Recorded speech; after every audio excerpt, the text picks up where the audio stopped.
Hey everybody, and welcome to the Digital Weather Desk powered by Century Next Bank. I'm Jared Floyd, joining you shortly before 5 p.m. Sorry for the false start with the initial stream. I was not getting the information that was telling my stream was active, so there was a little bit of a hiccup in getting rolling. Apparently that was only an issue on Facebook and not an issue elsewhere. But as we get started this evening, of course, this forecast kind of trying to comprehend what's unfolding across the area, and then comprehensively looking at the thunderstorms. That's the word I was looking for. The thunderstorms that are unfolding across the region, and taking a look at the forecast for the rest of the evening. All right, so a look at the radar made possible by Brown's Roofing. What we are seeing currently across the region, generally across southern Arkansas, northern Louisiana, is not severe, but it is producing some heavier downpours and some occasional lightning.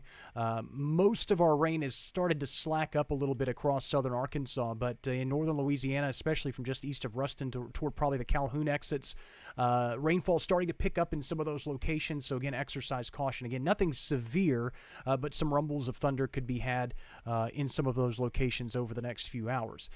What really prompted the tornado watch that is currently in effect is the storms that are unfolding across East Texas and western Louisiana, where we've had a few different tornado warnings at times and a few different severe thunderstorm warnings at times. One storm that's just crawled east of the Toledo Bend area. I was watching my good friend Nick Mikulas's camera feed on Toledo Bend. It looked like they were getting about nickel-sized hail with that storm as it crossed into western Louisiana. So the hail-producing thunderstorms are a possibility.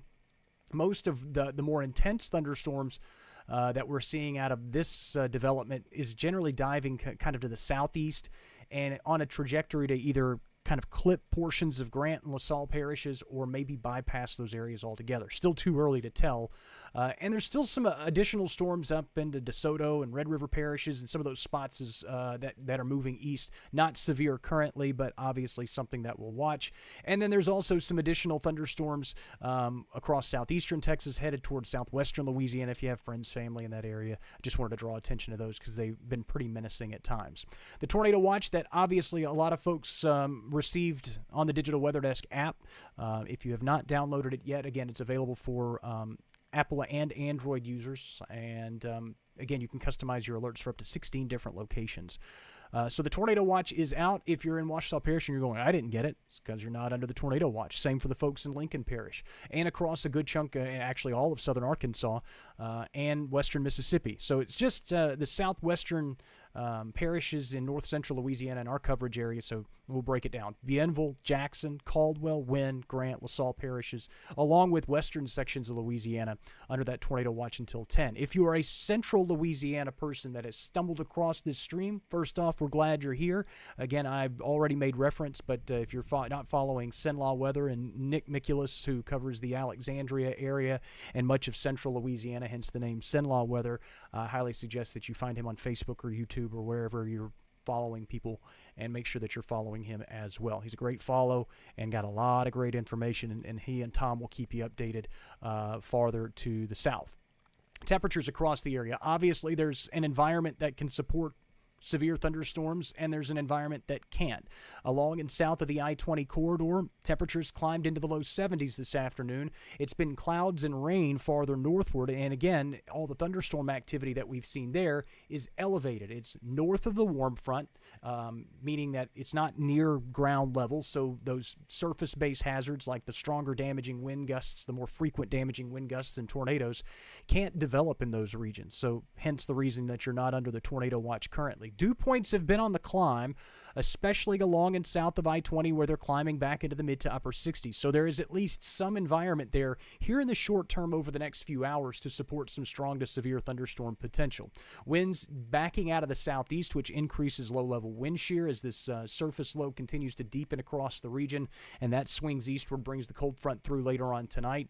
And the winds generally out of the southeast, but those winds will pick up tomorrow. I know it's kind of an afterthought for a lot of folks, but it won't be an afterthought to you tomorrow.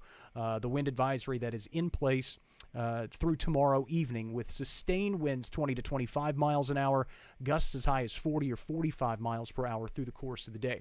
Futurecast kind of walks you through what we expect. Most of the storms, again, kind of scattered and perhaps getting a little messy in nature as we go toward the evening hours tonight, then advancing off to the east and through the Mississippi River Valley by late tonight. Again, these storms got a little bit of a later arrival time than I initially thought they would get to. Skies will clear a little bit briefly during the morning hours tomorrow, but then the wraparound cloud covers back in. Again, drizzly, breezy, and kind of a gross day across the region. I know a lot of folks are kind of looking forward to the fall-like weather, but if you're going to be out in it, probably not a lot of fun. Overnight lows tonight near 50. Again, the storms will end early tonight, and the temperatures fall pretty quickly as skies clear for a brief period of time. Winds will kick up out of the west. Obviously, overnight rain chances for much of the area drop quite a bit, but they are still relatively high along the Mississippi Valley. Again, your personalized forecast is available at the Digital Weather Desk app. Highs tomorrow, struggling to get out of the 50s. In fact, most of us won't get out of the 50s. Patchy drizzle along with the very windy, cloudy conditions. Winds west 15 to 20 miles per hour, maybe becoming northwest by the end of the day, and those gusts could be in the 30 to 40 mile an hour range as the rain starts to pick up here in Monroe. Look at the 7-day forecast made possible by 3B Hardware. Shows daytime highs gradually climbing back into the 60s for the rest of the week. After tomorrow, of course, skies will eventually clear on Thursday, although there is still some skepticism as to how quickly we can expect the clouds to clear on Thursday. We will see low 70s by the early parts of next week. So Halloween, the trick-or-treating forecast looks divine. And then, again, as we fall back and lose an hour of daylight on Sunday, that's how things sit there as well. Not too shabby for the upcoming weekend. Again, a reminder of the tornado watch that's in place till 10 p.m. tonight. Just wanted to kind of skip back to that. Again, not the entire area, just a handful of our parishes in the southwestern portions of the coverage area.